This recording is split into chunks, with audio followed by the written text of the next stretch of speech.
안녕하세요. 저는 졸지에 한 아이를 홀로 키우게 된 이혼녀입니다. 저도 수많은 사연자들 중에 하나가 될 수 있는 사람이었다는 걸 여태 모르고 살았네요. 제가 겪은 불행에 대해선 저 또한 무지했고 안일했다는 걸 지나고 나서 후회를 하고 있습니다. 이혼을 한 지 얼마 되지 않아서 아직까진 남편의 빈자리가 느껴지긴 하지만 이것도 곧 적응이 되겠죠. 현재는 그 빈자리보다 남편의 실체에 대한 충격과 배신 때문에 일상 회복이 조금 더딘 편입니다. 어딘가에는 제 사정을 터놓고 정리를 끝내야 저도 마음을 다잡을 수 있지 않을까 싶네요. 그간 남편의 실체를 알기까지 오래 지켜본 것이 아니었고 정말 훅 스쳐가듯 해결이 나버린 일들이었어요. 제가 이혼을 마음먹기까지 얼마나 섬뜩하고 어처구니 없는 일을 당했는지 좀 들어봐 주셔요. 제게는 고등학생 때 만났다가 졸업하고 대학을 가면서 헤어진 첫사랑이 있었습니다. 풋풋했던 학생 때의 연애였고 성인이 되면서 자연스레 잊혀진 인연이기도 했죠. 대학 다니면서 또 취직을 하고서 내내 연애를 해왔던 저는 나이가 들수록 점차 가벼운 연애를 기피하게 되더라고요. 사람 만나는 것에 책임이 막중하게 느꼈다기보다는 연애하면서 한량 같은 시간을 흘려보내기엔 저의 불안한 미래가 더 걱정이었어요. 20대 후반이 되면서 연애보다는 앞날 개척이 제겐 더 중요한 일이 되어버렸거든요. 그렇게 이성 만나는 걸 잠시 중단했을 시기가 있었어요. 친구들이 주선해준다는 소개팅도 귀찮아서 거절하고 있던 차에 정말 우연찮게 다시 첫사랑과 재회를 한 거였습니다. 차라리 그때 남자친구가 있었다면 제 앞날이 이런 꼴 당하는 일은 없었을 텐데 후회가 되네요. 첫사랑을 만난 건 다름 아닌 고향을 방문했을 때였습니다. 제가 살던 고향은 촌은 아니지만 그래도 도시에 비해 시골이었어요. 시에서 학교가 총 5개 있었는데 그중 남녀공학은 2개 있었고요. 저도 학교 주위에서 살았지만 첫사랑의 집도 학교 주위에서 있었기 때문에 서로 고향을 방문한다면 사실상 언젠가는 마주칠 수밖에 없는 사정거리였어요. 아마 그때가 명절이었을 겁니다. 저는 첫사랑을 오랜만에 보자 신기하게도 그동안 잠자고 있던 이성에 대한 관심이 다시금 살아난 기분을 느꼈습니다.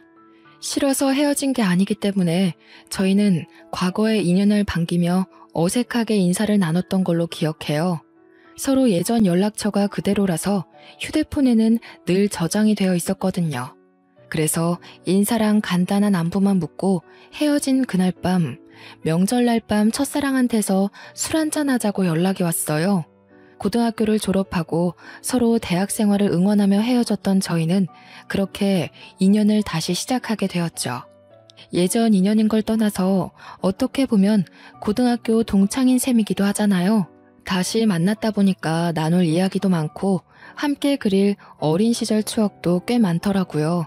그 때문에 더 급속도로 가까워진 저희는 결혼을 약속하게 되었고 첫사랑이 제 남편이 되는 아름다운 결혼 과정을 만들었네요. 당시 남편은 보험 설계사로 활동하고 있었는데요. 나이가 30대 초반밖에 안 되었는데 실적이 나쁘지 않아 수입이 높은 편이더라고요. 그래서 저희는 신혼을 시작할 때부터 살림이 괜찮았고 넉넉한 상황에서 바로 아이 계획까지 할 수 있었습니다. 남편이 보험 쪽에서 그래도 꽤나 지위 있는 자리였다 보니까 출퇴근이 굉장히 자유로웠거든요. 근데 그게 제가 임신하기에 아주 적절한 환경이 되었어요. 부부가 둘 다 몸이 건강하다 보니 아이는 신혼생활 8개월 만에 바로 생겼어요. 어느 정도 신혼살림이 안정되게 만들어 놓고 바로 아이를 가질 셈이었죠. 피임을 한 번 안 했을 뿐인데 바로 임신에 성공한 저희는 정말로 기뻐서 양가 어른한테 자랑을 했고 배부르기 전에 양가 어른을 따로 찾아가 식사 자리를 따로 가졌습니다. 나는 당시에 너희 둘이 그런 인연이 있었다는 것도 몰랐잖니. 역시 부모가 자식을 다 안다고 해도 실상은 모르는 게 천지가 많네. 같은 고향 사람이 우리 며느리로 들어와서 내가 얼마나 마음이 편한지 모른다. 고향 사람과 결혼하는 게 좋지. 네 시애미는 멀리서 시집을 와가지고 가족도 없고 아는 사람 하나도 없는 곳에서 얼마나 고생을 했다고. 그걸 보는 내내 나도 마음이 안 좋았어. 그래서 며느리는 똑같이 만들고 싶지 않았거든. 사돈댁이랑 우리 집이랑 한 다리 건너 있으니 얼마나 좋아. 시댁에서도 친정에서도 저와 남편은 환영을 받았습니다. 특히나 시댁이랑 친정이 저희가 지연 관계라고 했을 때 정말 좋아라 하시더라고요. 명절 때 집에 방문하면 고생 안 하고 왔다 갔다 할 수 있겠다면서 말이죠. 시모는 언제 한번 제게 따로 전화해서 남편을 잘 부탁한다고 자기 아들이 저에 비해 많이 부족하다고 했는데요. 시모가 그렇게 저를 위해주는 마음이 제게 더 안정감을 주었습니다. 신혼 첫 출발 때만 해도 결국 돌고 돌아 만난 인연과 참 잘 만나서 결혼을 했다고 생각을 했었어요. 당시에는 남편과 운명적으로 시작한 만남이 너무 신기해서 혹시라도 우리가 만나지 못했더라면 이런 행복도 못 누리고 지나쳤을 기회였겠지 싶은 생각도 들 만큼 좋았습니다. 남편도 매번 저더러 역시 가슴속에 남는 사랑은 첫사랑밖에 없다면서 저와 결혼한 걸 무척 행복해했어요. 남편과 저는 우리 아이 건강하게 낳아서 아이한테도 우리가 느끼는 행복을 꼭 전해주자고 다짐을 굉장히 많이 했습니다. 저는 차차 산모에 대한 몸가짐을 하기 위해 직장에다 육아휴직을 냈고 집에서도 이런저런 임신 정보나 육아 지식을 많이 공부하며 지냈어요. 남편은 제가 임신한 기간 동안 정말 많이 신경을 써줬는데 덕분인지 저는 내내 마음이 편했습니다.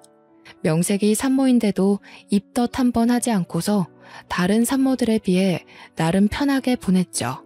출산 과정에서도 남편이 저보다 더 긴장한 채 아이를 기다렸다고 들었습니다. 간호사가 나중에 말해줬는데 제가 출산하느라 고비를 넘기고 있을 때 남편이 울었다는 거 아니겠어요? 그 때문에 힘들었던 과정 싹 잊히고 웃음만 나왔네요. 임신과 출산 정보 때문에 인터넷 검색을 하다가 알게 된 건데 어떤 남편은 태어난 아이를 바로 보고 정이 떨어지기도 한다더라고요. 또 출산을 한 아내가 더 이상 여자로 안 보인대요. 솔직히 그런 고민글들을 보았을 때 지레 겁이 났습니다. 아이를 가진 건 너무 기쁜 일이지만 남편의 마음이 변할까봐 걱정도 많이 되었어요. 그런데 괜한 고민이었더라고요. 제 남편은 태어난 아이를 바로 안아보면서 너무 사랑스러운 눈으로 바라보았고 저더러 수고했다고 땀으로 범벅된 저를 한참이나 어루만지며 머리카락을 정리해 주었습니다. 또 하나 마음에 걸리는 게 있다면 남편이 그토록 원했던 딸이 아니라는 게 좀 걸렸어요. 남편은 결혼하기 전부터 딸을 갖고 싶다는 말을 종종 얘기하곤 했었는데요. 대부분 첫째라면 대부분 아들 낳고 싶어 한다는 말도 많이 들었거든요. 그런데 남편은 희한하게 딸을 좋아하더라고요. 요즘엔 딸이 최고라면서 자기 주변에 결혼한 친구가 있는데 친구 딸이 친구한테 애교 부리는 거 보고 그렇게 끔뻑 죽겠더랍니다. 아들은 애교가 많아도 엄마한테나 부리지 아빠한테는 잘 안 부린다고 하네요. 그래서 회복실로 돌아온 저는 남편과 둘만 공간에 남겨졌을 때 혹시나 하고 물어봤어요. 자기 딸 원했는데 많이 아쉽겠다. 솔직히 애 성별 처음 알았을 때 실망하긴 했지. 괜찮으니까 말해봐. 나도 자기처럼 딸에 대한 아쉬움이 있어서 그래. 무슨 소리야. 물론 자기 닮은 딸 갖고 싶었던 건 맞지만 내가 저렇게 예쁜 아들을 두고 어떻게 실망을 해. 딸이야 둘째나 셋째로 또 만들면 되는 거고. 지금은 그저 민우가 너무 예뻐서 딸 생각 전혀 안 나. 남편은 벌써부터 휴대폰으로 아들 물건 쇼핑한다고 저한테 이것저것 물으며 정신이 없었습니다. 다행이었어요. 남편이 제가 임신 소식을 알렸을 때부터 딸 소리를 입에 달고 다녀서 당연히 실망했을 거라고 생각했거든요. 생각해보면 제 생각이 어렸던 거죠.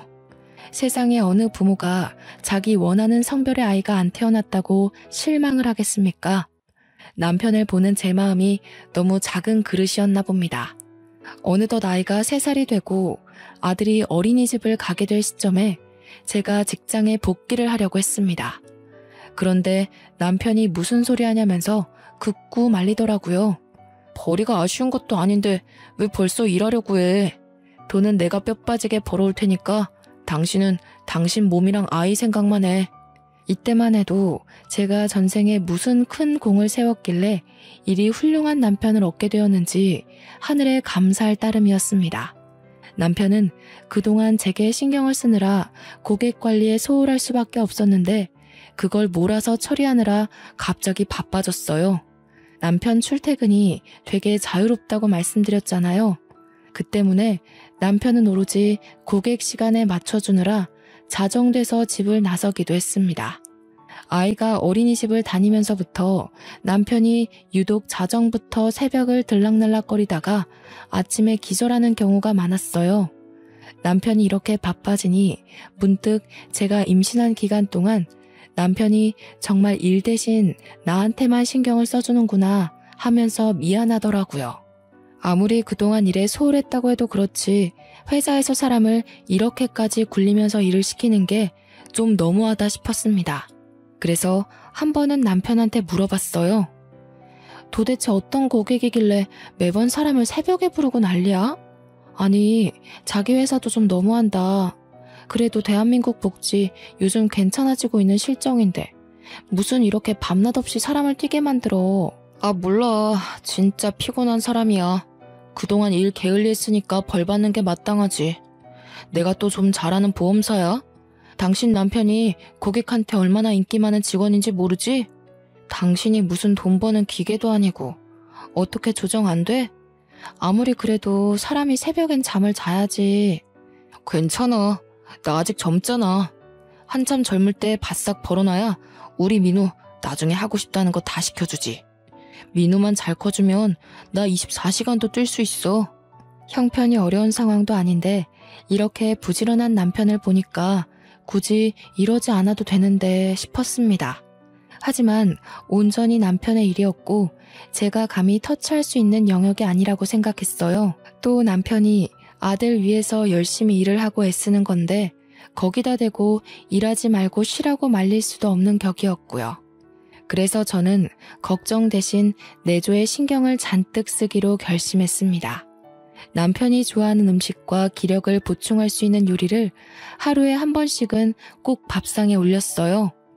남편도 저의 정성을 알아주는 건지 매번 힘이 불끈 난다고 안아주고 출근을 했습니다. 아이가 생겼다고 해서 신혼생활은 전혀 방해되지 않았어요. 저와 남편은 늘 서로를 존중하며 연애 못지않게 풋풋한 시간을 보냈죠.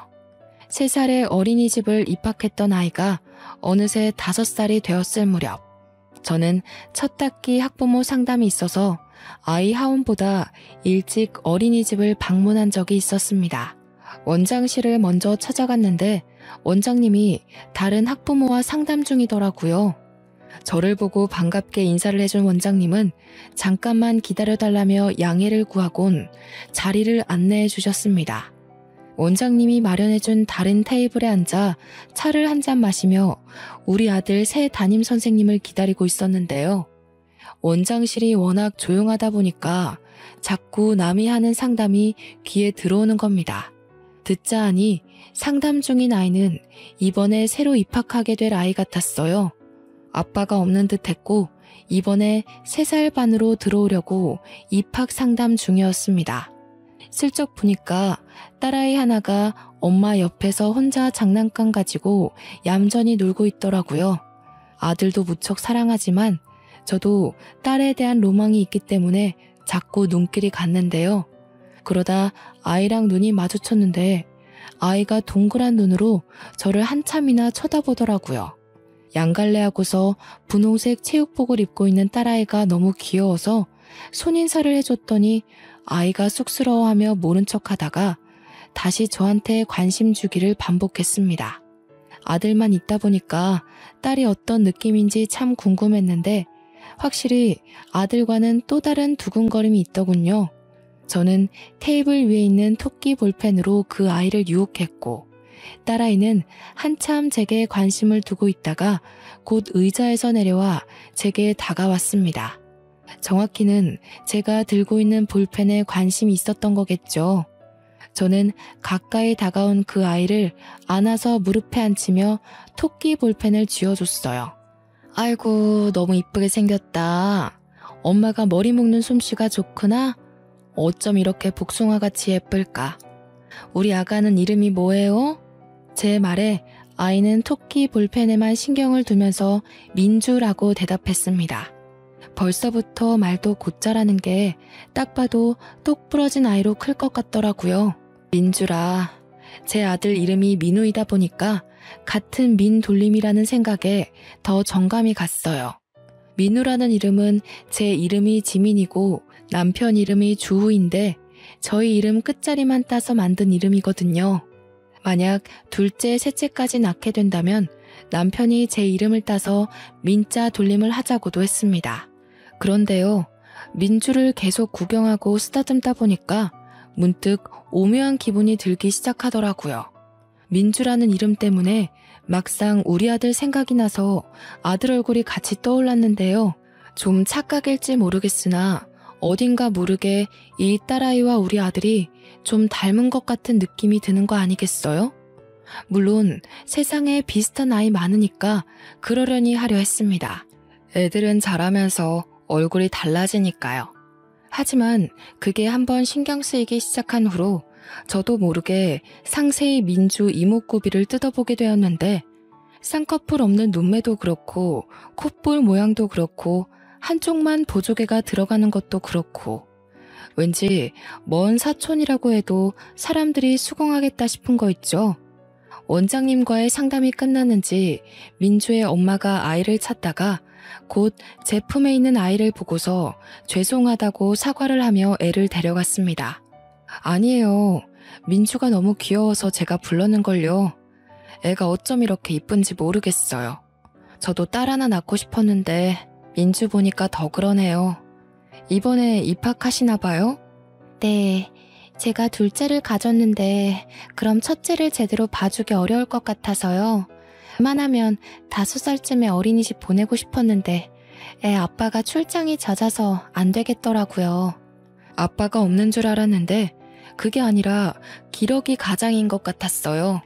하마터면 실수를 할 뻔했지 뭡니까. 그렇게 민주 엄마와 간단히 안면을 트고서 저도 상담을 마친 뒤 우리 아들과 같이 하원을 했습니다. 아들한테 떡볶이 한 컵을 사주고 집에 들어갔는데 도착하자마자 신발장 앞에 있는 남편과 마주쳤어요. 남편이 집에 있는 줄도 몰랐습니다. 깜짝 놀라서 언제 왔냐고 어디 가냐고 하니까 업무용 태블릿을 깜빡해가지고 집을 지나가는 길에 잠시 들러서 챙겨간다고 왔다네요. 그러고는 바빠서 얼른 가봐야 된다고 하길래 조심해서 가라고 저도 급히 배웅을 했죠. 그 와중에도 아들 바보인 남편은 아들이 주는 떡볶이까지 한 입 먹고 나갔습니다. 남편 바쁜 거야 우리 아들이 어린이집을 다니기 시작할 때부터 그랬으니까 그러려니 생각하고 넘겼어요. 그러나 바로 그날 저녁 남편이 친구 아버지 상 때문에 집에 못 들어갈 것 같다고 빈소에서 바로 출근해야겠다면서 먼저 자라고 하더군요. 친했던 친구의 아버지 상인데 결혼한 친구도 아닌데다가 외동이라서 친구 혼자 빈소를 지켜야 된대요. 그래서 남편이랑 다른 친구들이 도와주기로 했다고 합니다. 그랬구나. 당신 오늘도 얼마 못 자고 출근했잖아. 무리되지 않게 시간 나면 눈 좀 붙여. 친구분들이랑 돌아가면서 도와줘도 되니깐. 잠도 못 자고 출근하다가 혹시 졸음운전으로 사고 날라. 알겠어. 민우랑 밥 먹고 내 걱정은 하지 말고 자. 혹시나 집에 들릴 수 있으면 들어갈게. 참, 민우가 동물원 가고 싶다고 하더라고. 이번 주말에 시간 빼놓을 테니까 당신도 알고 있어. 가정도 챙기고 자기 마누라도 아들도 잘 챙기는 남편이라 저 또한 남편의 안위가 늘 걱정인 사람입니다. 남편의 친구라는 사람은 저도 모르는 사람이 아니었기 때문에 더더욱 마음이 갔고 남편의 자처를 이해할 수 있었어요. 그래서 저도 그 전화를 끊고 내내 마음이 안 좋았죠. 왜냐면 아버지 상을 당한 남편 친구는 예전에 한번 남편이 친구들 만나 술 마시고 뻗는 바람에 만난 적이 있었거든요. 혹시 또 언제 무슨 일이 생길지 몰라서 제가 그때 그 친구와 연락처를 주고받았었어요. 그때 몇 번 안면 트고 말을 텄던지라 막상 저 또한 아버지 상을 모른 척하는 게 솔직히 마음에 걸렸습니다. 몇 번을 고민 끝에 바쁠 테니 문자라도 남길까 싶어 결국 연락을 했는데요. 그런데 생각보다 빨리 날라온 친구의 답장에서 저는 한동안 머릿속이 텅 비어졌습니다. 남편 친구가 전혀 제 말을 이해하지 못하는 거 아니겠어요? 저한테 영문 모르는 답장을 잔뜩 보내더니 오히려 제 말에 남편 친구가 놀라서 전화를 걸어오지 뭡니까? 아버지 상이라뇨? 제 아버지 돌아가신 지가 언젠데요.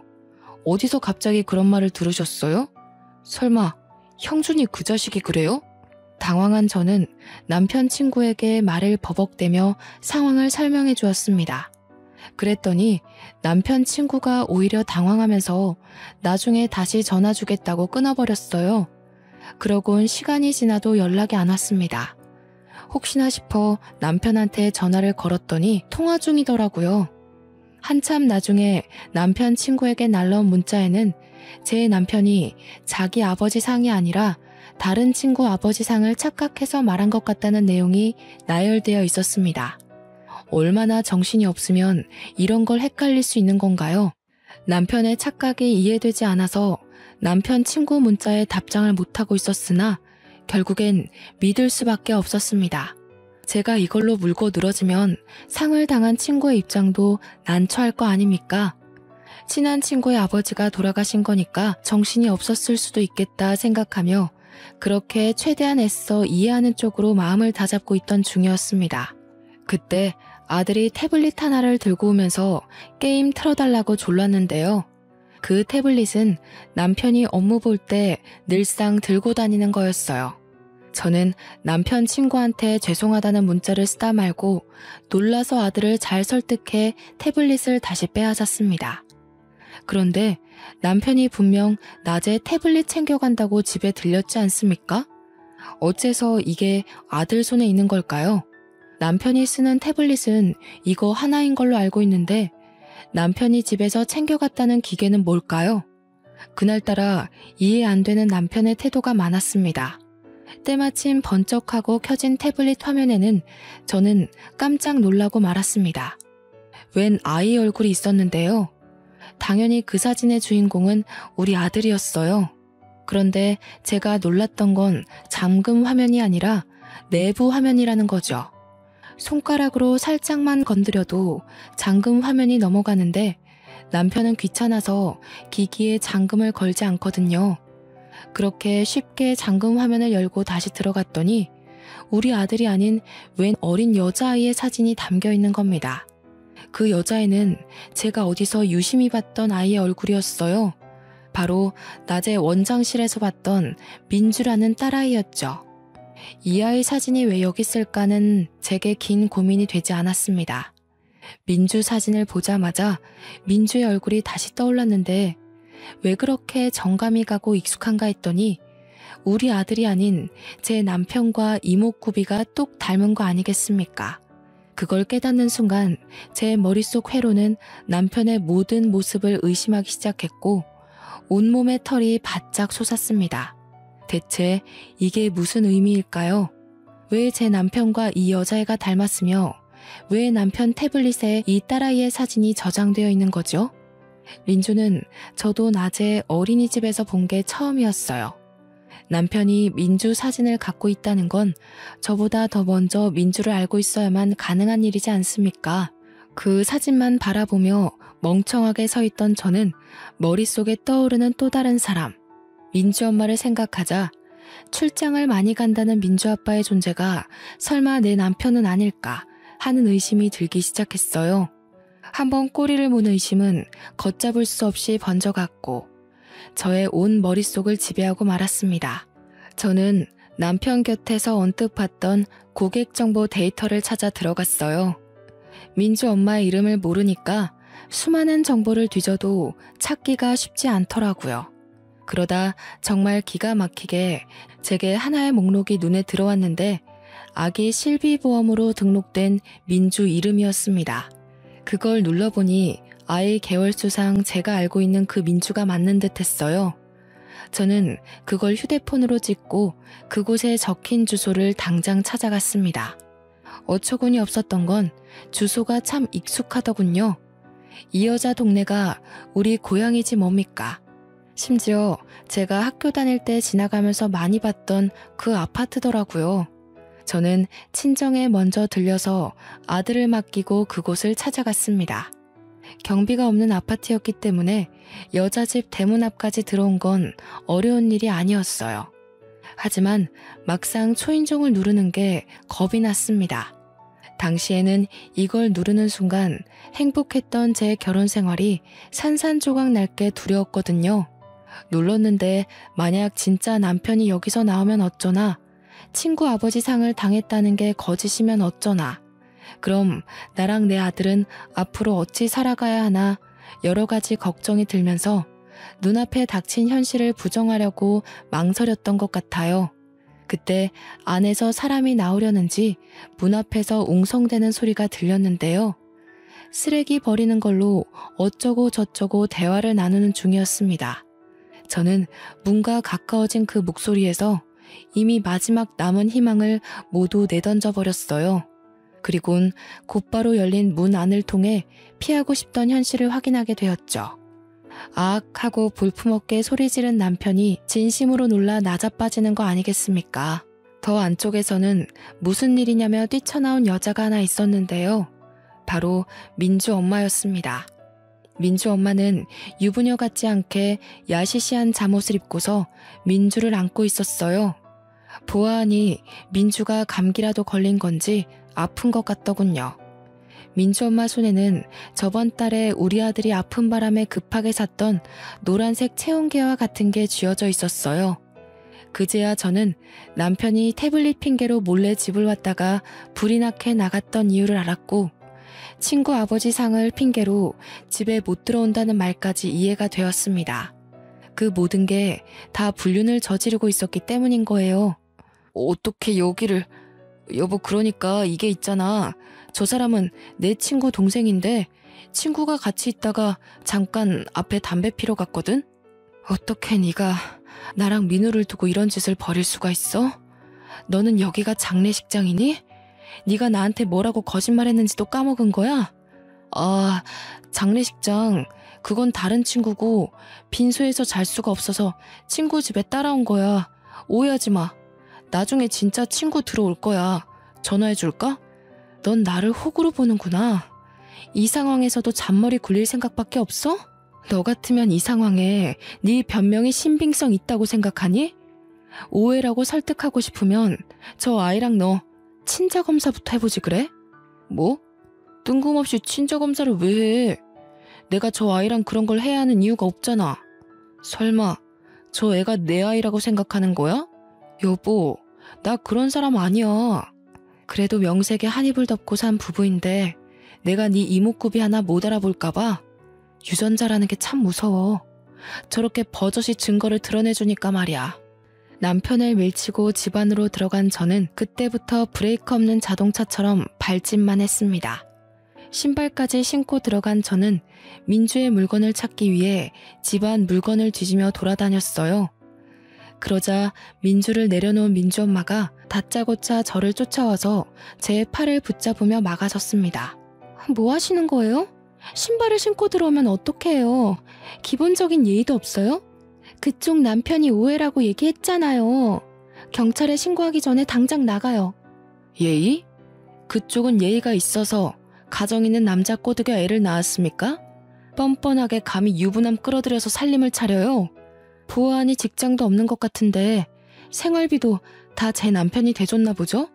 가진 것 없는 년이 배짱만 두둑하네요. 뭐라고? 그래, 그렇다면 어쩔 건데요? 유부남들이 바람나는 이유가 뭐겠어요? 현부인한테 질리고 매력을 못 느끼니까 눈 돌리는 거 아니겠어요? 남의 집 쳐들어와서 깽판 치기 전에 스스로가 얼마나 못난 사람이었는지 반성이나 하세요. 내가 쳐들어와서 불안한가 봐요? 상상 이상으로 발악하시네. 왜요? 남편한테 아직 완전한 확신을 못 얻었나 보죠? 근데 어쩌나? 그 확신 얻기 힘들 거예요. 본부인도 나 몰라라 하고 바람피는 남자가 두 번째 여자라고 얼마나 애틋하겠어요?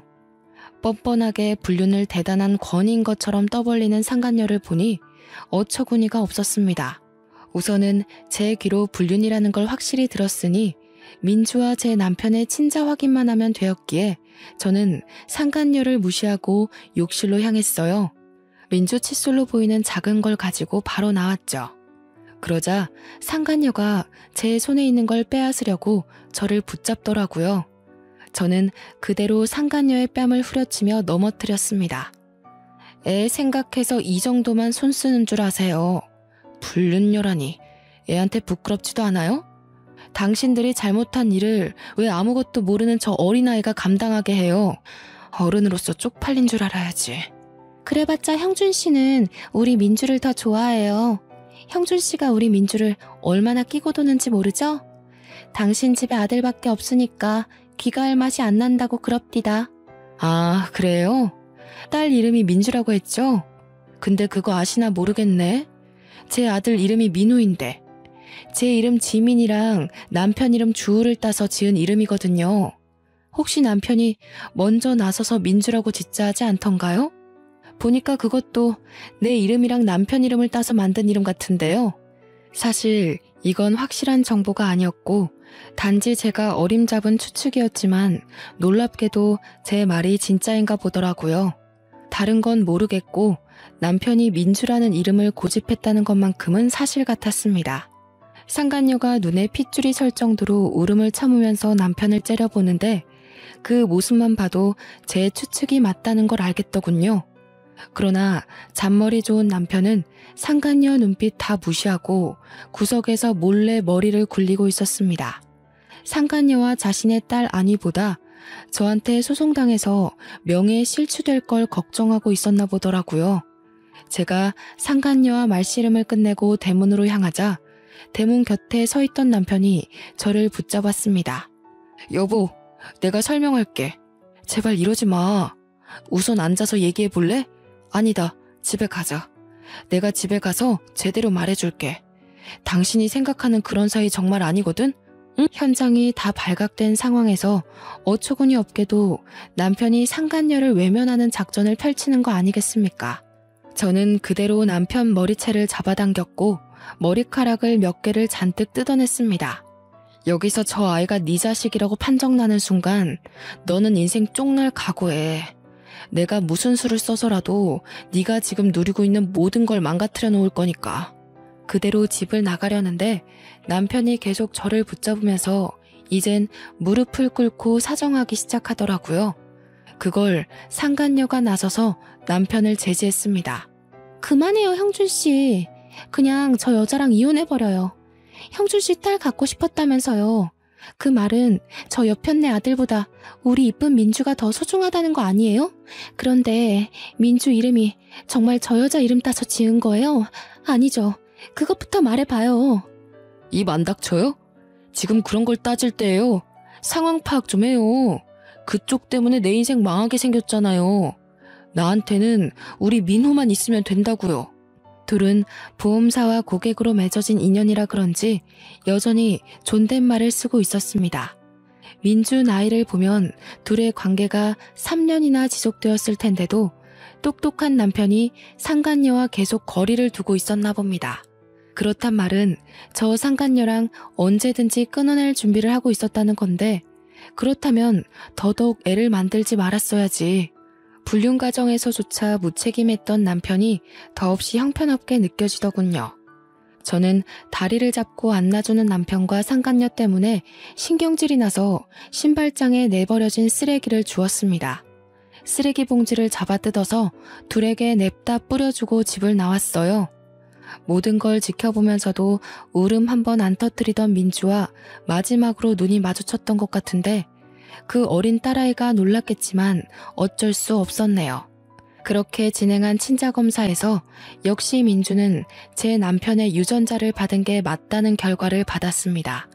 그걸 토대로 저는 그대로 이혼 소송과 상간녀 소송을 시작했어요. 남편이 입대기 전에 제가 먼저 양가 부모들께 이혼 사유를 밝혔는데요. 친정 쪽에서는 남편의 두 집 살림에 대해서 노발대발 화를 냈고, 시댁 쪽에서는 저한테 하염없이 사과만 하시더라고요. 시댁의 저 자세를 보고서 아들 하나 잘못 둔 탓에 시부모가 괜히 노후에 고생한다고 생각했네요. 우리 아들이 부족하다 했는데 결국 너한테 그런 몹쓸 짓을 했구나. 애미 된 사람으로서 참 부끄럽고 면목이 없다. 그래도 민우를 두고 너희가 어떻게 갈라서니? 그 어린 것이 무슨 죄가 있어서 부모를 잃어야 돼. 저도 민우 때문에 생각 많이 해봤는데요. 어머님 생각도 일리가 있지만 한편으론 그런 아빠가 있다는 게 오히려 민우한테 상처가 될 수도 있는 거잖아요. 어머님 아버님께서 저한테 잘해주신 거 압니다.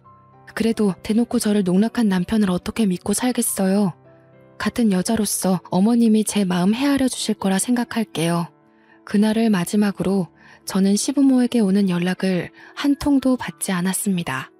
가끔씩 문자로 손주 사진이라도 좀 보내달라고 부탁하시는데 그 연락마저 안 받고 있어요. 그리고 제가 소송한 뒤로 남편은 제대로 몰락하기 시작했는데요. 이미지 중요한 보험회사에서 남편의 불륜 사실은 손바닥으로 하늘을 가리는 수준이었고, 남편 때문에 그 회사가 불륜 회사로 낙인 찍히는 바람에 결국 남편은 해고를 당했습니다. 상간녀도 진짜 남편 친구의 동생이었던 건지 남편이 아닌 남편 친구가 저한테 연락이 와서 제발 소송 취하해달라고 부탁을 하지 뭡니까? 자기가 여동생 교육 똑바로 시키겠다고, 집에 형편이 어려워서 위자료 내려면 빚까지 내야 된다고 하더라고요. 제가 소송을 취하해주면 그 상간녀는 평생 반성도 안 하고 제 욕만 하면서 살 거 아닙니까? 남편도 빼앗겨, 아이 아빠도 빼앗겨, 가정도 빼앗겨.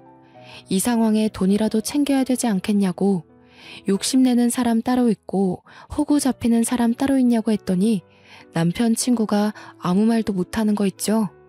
한날은 신혼집의 마지막 짐을 정리한다고 방에 있었는데 바깥에 혼자 있는 줄 알았던 아들 쪽에서 어떤 말소리가 들리더라고요. 나가봤더니 남편이 제 아들 앞에 무릎을 꿇고 있는 거 아니겠습니까? 뭐 하는 거야, 애 앞에서? 당장 그만 못 둬? 우리 이러는 게 뭐 자랑이라고 애까지 신경 쓰게 만들어. 애가 5살이라도 알 건 다 안다는 거 몰라? 내가 어리석었어. 딸이 좋아서 그랬던 게 아니야. 그냥 나도 모르게 마음이 흔들렸어. 그렇다고 너한테 마음이 식은 게 아니라 나는 여전히 너 좋아하는데 몰라. 왜 그랬는지 모르겠어. 왜 그랬는지 모르겠는 그 마음이 당신 본성이라는 거야.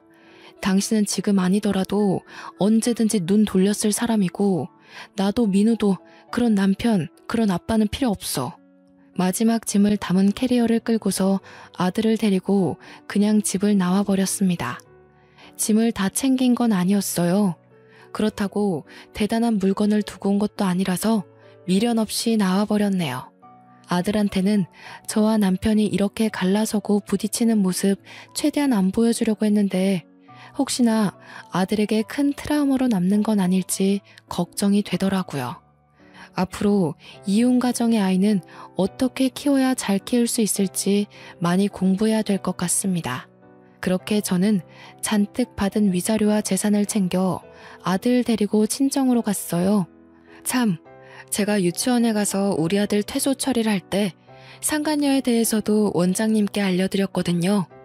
원장님이 깜짝 놀라시면서 마침 제가 오면 물어볼 게 있었다고 했는데요.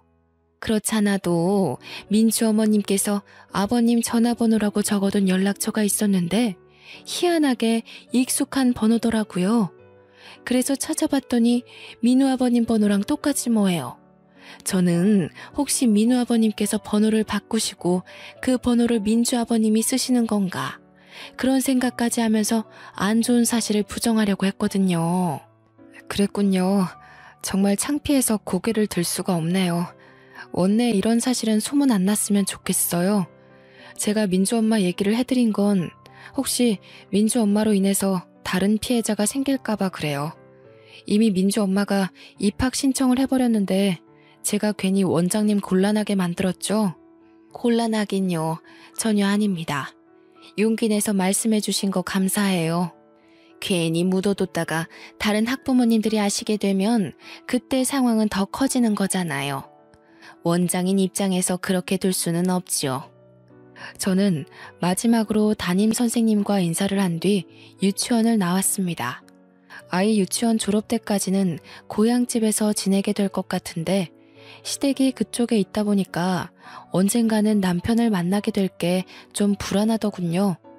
그렇다고 수십 년을 이곳에서 지낸 친정 부모더러 이사를 가자고 할 수도 없지 않습니까? 더군다나 부모님이 이 고향 지역에 굉장한 애착이 있으시거든요. 번잡한 시내가 싫어서 한적한 끄트머리 동네에 살고 있다는 걸 알기 때문에 고민이었죠. 그렇다는 고민을 언제 한번 친정 부모님께 말한 적이 있었는데 저는 그것에 대해 이사를 고집하고자 말씀드린 게 아니거든요. 그런데 친정 부모님께서 어느 날 아파트 한 채를 보고 오더니 팜플렛을 보여주는 겁니다. 저기 앞에 도성국에 넘어가는 언덕이 있지? 왜? 너 결혼 인사 왔을 때 공사 시작했었잖아. 거기 아파트 이번에 다 만들어졌는데 구조가 너무 예쁘게 생겼더라고. 그러니까 민우 걱정 때문에 종일 그렇게 앓지 말고 이사 가자. 너 민우 애비 때문에 내내 밥도 제대로 못 먹고 있잖아. 민우를 어떻게 할까 싶어가지고. 역시 엄마라는 존재는 전지전능한 게 분명하다고 느꼈습니다. 제가 힘들까봐 우리 아들을 신경 써서 봐주는 아빠한테도 고마웠지만 딸의 마음을 들여다봐주고 알아채준 엄마에게 무엇보다 든든한 기운을 받았어요. 제가 제 아들의 변화를 하나하나 유심히 관찰하는 저처럼 엄마도 자식인 저의 마음을 상세히도 지켜봤나 봅니다. 이사라고 해봤자 같은 동네였지만 저는 전 남편 집과 거리가 멀어지는 것만으로도 충분했어요. 원래 집에서 40분 걸리는 거리를 일부러 버스를 타고 이곳으로 오지 않는 이상 마주치긴 어려워진 셈이거든요. 그렇게 저는 본격적인 이사 준비에 들어갔고 거하게 받은 위자료와 본래 집 팔아 챙긴 돈 덕분에 새 집으로 옮기는 건 문제되지 않았습니다. 당분간은 제가 취직을 하고 자리를 잡기까지 고향집에서 지낼 생각이에요. 그때쯤이면 아이도 학교를 가게 되겠죠? 남편은 이사 가기 전에 저희 집을 찾아갔었는지 또 문자가 왔더라고요. 아직까지도 제발 자기 한 번만 용서해달라고 비는 중입니다. 사람이란 자고로 실수를 할 수밖에 없다고 하나 분류는 예외여야 되는 게 아닌가 싶어요. 손버릇, 술버릇, 바람버릇 이거 세 가지는 실수라는 말이 통할 수 없는 것들이라고 봅니다. 당연히 용서해줘도 안 되는 버릇들이고요. 저는 용기 있게 남편과의 연을 끊어가려 노력 중이지만 가끔씩 제가 과연 잘하고 있는 건가 흔들릴 때가 있습니다. 그래도 엄마라는 사람이 굳건해야 제 아들도 아빠 없다는 불안감 없이 씩씩하게 자라주겠죠. 그 유일한 생각이 저를 심지궂도록 힘을 주는 이유입니다. 정말 사연을 쓰면서도 당시의 잔상 때문에 몇 번이고 소름이 돋았습니다. 도대체 세상에는 얼마나 많고 다양한 불륜이 존재하는 걸까요? 제가 결혼하기 전 불륜 사연을 정말 많이 봤거든요. 남편이란 작자가 바람을 필 때 어떤 표정과 태도를 취하는지도 지나가는 식으로 봤었는데 역시 직접 당하는 순간 모든 게 백지 상태가 되어버리네요. 제가 지금까지 들려드린 불륜 사연, 저는 어디에서도 들어보지 못한 전개였는데 혹시 다들 비슷한 사연자 보셨을까요? 남편 닮은 애를 보고 불륜을 눈치채게 된 또 다른 사연자 이야기를 들은 적이 있다면 좀 알려주세요. 그 사람은 어떻게 대처를 하셨는지 문득 궁금합니다. 화가 나서 키보드를 마구 두들겼다 보니 어느새 인사말을 전할 때가 왔네요. 모두에게 화창한 앞날만 가득하길 바라면서 저는 이만 글을 마치도록 하겠습니다. 감사합니다.